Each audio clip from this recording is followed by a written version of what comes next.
നമസ്കാരം. ഇ.ഡി. ചോദ്യം ചെയ്യാൻ വിളിപ്പിച്ച തൃശ്ശൂർ വടക്കഞ്ചേരി മുനിസിപ്പൽ കൗൺസിലർ അരവിന്ദാക്ഷനെ ഇ.ഡി. മർദ്ദിച്ചു എന്ന പേരിൽ പരാതി ഉയർന്നു. ഇതിൻ്റെ പേരിൽ കേസെടുത്തിട്ടുണ്ടോ ഇല്ലയോ എന്നുള്ളതാണ് ഏറ്റവും പ്രസക്തമായ ചോദ്യം.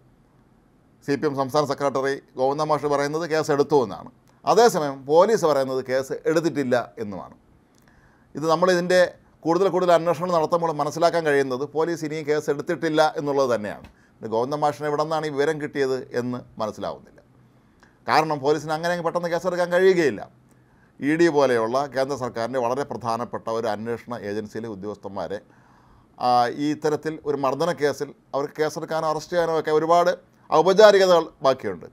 അതല്ലാതെ ഒരിക്കലും ഈ മറ്റ് കേസുകൾ സാധാരണഗതിയിൽ CPM നേതാക്കളോ അല്ലെങ്കിൽ അവർക്ക് വേണ്ടപ്പെട്ടവർ ആരുടെയെങ്കിലും പേരിൽ പരാതി കൊടുത്താൽ അപ്പോൾ തന്നെ FIR ഇടുകയും അവരെ പിടിച്ചകത്തിടുകയും ചെയ്യുന്നതാണ് സാധാരണ രീതി.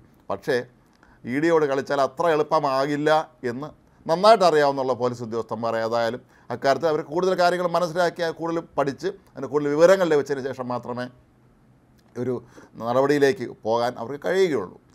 നേരത്തെ സ്വർണ്ണക്കടത്ത് കേസിലും ഏതാണ്ട് സമാനമായ രീതിയിൽ സംഭവങ്ങൾ നടന്നിരുന്നു. അന്നും ഇ.ഡിയിലെ ആരെയും പോലീസ് അറസ്റ്റ് ചെയ്ത് കൊണ്ടൊന്നും പോയിട്ടില്ലായിരുന്നു.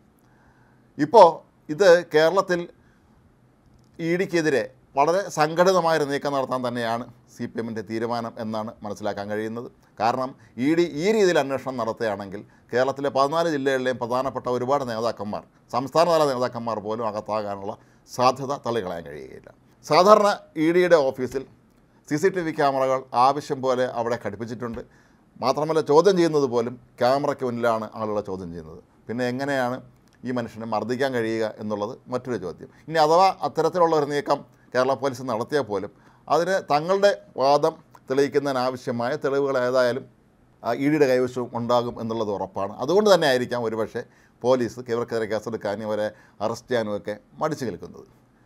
ഇതിനിടയിൽ തൃശ്ശൂരിൽ ഇന്ന് അഴീക്കോടൻ രാഘവൻ്റെ CPMൻ്റെ സമുന്നത നേതാവായിരുന്ന കൊല ചെയ്യപ്പെട്ട അഴീക്കോടൻ രാഘവൻ്റെ ചരമ വാർഷിക ദിനം കൂടിയാണ്. ഇത് സംബന്ധിച്ച പരിപാടിയിൽ പങ്കെടുക്കുന്നതിനായി ഗോവിന്ദ മാഷ് തന്നെ ഇന്ന് തൃശ്ശൂർ എത്തുന്നുണ്ട്. തൃശ്ശൂർ ജില്ലയെ സംബന്ധിച്ച് നമുക്കെല്ലാം അറിയാവുന്നതുപോലെ CPMൽ ഇത്രയധികം ഗ്രൂപ്പിസവും തർക്കങ്ങളും പരസ്പരം പോരുവിളിയും ഒന്നും മുഴങ്ങുന്ന മറ്റൊരു ജില്ലയുമില്ല എന്ന് തന്നെ പറയാം. അവിടുത്തെ പല നേതാക്കന്മാരും ഇപ്പോൾ പാർട്ടിയിൽ നിന്ന് അവധിയെടുത്തിരിക്കുകയാണ്. പലരുടെയും പേരിൽ പീഡനാരോപണങ്ങളുണ്ട്. ഇതിൻ്റെ സത്യാവസ്ഥ എന്താണെന്ന് ആർക്കും അറിയില്ല. അതുപോലെ ഈ സഹകരണ സംഘങ്ങളെല്ലാം തന്നെ വ്യാപകമായ തോതിൽ അഴിമതി നടത്തുന്നു. സംസ്ഥാന സഹകരണ ബാങ്ക് ആയിരുന്ന ഇപ്പോൾ കേരള ബാങ്കായ ആ ബാങ്കിൻ്റെ വൈസ് പ്രസിഡന്റ് MK കണ്ണൻ്റെ നേതൃത്വത്തിലുള്ള സഹകരണ സംഘത്തിൽ വരെ കോടികളുടെ അഴിമതി കഥകളാണ് പുറത്തു വരുന്നത്. മാത്രവുമല്ല ഈ പല സഹകരണ സംഘങ്ങളിലും കള്ളപ്പണം വെളുപ്പിക്കൽ ഉൾപ്പെടെയുള്ള രാജ്യവിരുദ്ധ പ്രവർത്തനങ്ങൾ നടന്നതായും ആരോപണങ്ങൾ വരുന്നുണ്ട്. PK ബിജുവും അതല്ലെങ്കിൽ AC മൊയ്തീനും ഒക്കെ ഉൾപ്പെടുന്ന നേതാക്കളുടെയൊക്കെ തന്നെ പേരിൽ MK കണ്ണൻ്റെ ഒക്കെ പേരിൽ ആരോപണങ്ങൾ ഉയരുന്നു. ഇതൊക്കെ എത്രത്തോളം സത്യമാണ് എന്നുള്ളത് ഇ.ഡിയുടെ കൂടുതൽ അന്വേഷണത്തിൽ നിന്ന് പുറത്തു വരുമെന്ന് ഉള്ളത് ഉറപ്പാണ്. ഈ ഒരു സാഹചര്യത്തിൽ തന്നെയാണ് CPM ഏതായാലും ഇനി കേന്ദ്രത്തിനെതിരെ അല്ലെങ്കിൽ ഇ.ഡിക്കെതിരെയൊക്കെ തന്നെ നിലപാട് കടുപ്പിക്കാൻ തീരുമാനിച്ചിട്ടുള്ളത്. അതല്ലെങ്കിൽ അടുത്ത വർഷം നടക്കുന്ന ലോക്സഭാ തെരഞ്ഞെടുപ്പിലൊക്കെ തന്നെ ഇത് തങ്ങളെ ഗുരുതരമായി ദോഷകരമായി ബാധിക്കും എന്നുള്ളത് CPMന് ഉറപ്പാണ്. ഈ ഒരു സാഹചര്യത്തിലാണ് ഇന്ന് ഗോവിന്ദ മാഷ് അവിടെ തൃശ്ശൂരിലെത്തി നേതാക്കളുമായി ചർച്ച നടത്തുന്നത്.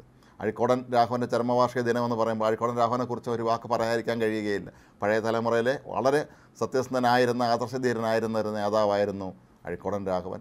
അദ്ദേഹം കൊല ചെയ്യപ്പെടുമ്പോൾ അദ്ദേഹത്തിൻ്റെ കുടുംബ സമ്പാദ്യമായി പോലും യാതൊന്നുമില്ലായിരുന്നു എന്നാണ് മനസ്സിലാക്കാൻ കഴിയുന്നത്. കുടുംബം ചെറിയ വാടക വീട്ടിൽ കഴിയുകയായിരുന്നു. ഇന്നത്തെ നേതാക്കന്മാരെ പോലെ മക്കളുടെയും അല്ലെങ്കിൽ അവരുടെ അനന്തര പിൻഗാമികളുടെയൊക്കെ പേരിൽ കോടികൾ സമ്പാദിക്കാനോ അല്ലെങ്കിൽ ഇത്തരത്തിലുള്ള ഈ വൻകിട മുതലാളിയുടെ ചങ്ങാത്തം കൂടാനോ ഒന്നുമുള്ള തലമുറയിൽപ്പെട്ട, അങ്ങനെ ഒന്നും ചിന്തിക്കുകയും ചെയ്യാത്ത തലമുറയിൽപ്പെട്ട നേതാക്കളുടെ ഒരാളായിരുന്നു അഴീക്കോടൻ രാഘവൻ. അദ്ദേഹത്തിൻ്റെ ചരമ വാർഷിക ചടങ്ങിൽ പങ്കെടുക്കാൻ എത്തുമ്പോഴാണ് ഗോവിന്ദ മാഷിന് ഈ ഇത്തരത്തിലുള്ള തൃശ്ശൂർ ജില്ലയിലെ ഈ ബാങ്ക് കൊള്ളയെക്കുറിച്ചും സ്വന്തം പാർട്ടി നേതാക്കന്മാരുമായി ചർച്ച നടത്തേണ്ടി വരിക എന്നുള്ളത് വളരെ വിചിത്രമായ ഒരു കാര്യമാണ്.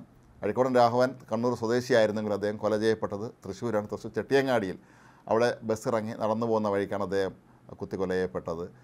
അപ്പോൾ ഇതൊക്കെ തന്നെ CPMന് ഇന്ന് എന്ത് സംഭവിച്ചിരിക്കുന്നു എന്നുള്ളതിലേക്ക്, അതിൻ്റെ മൂല്യച്യുതിയുടെ ആഴങ്ങളിലേക്കാണ് വിരൽ ചൂണ്ടുന്നത്.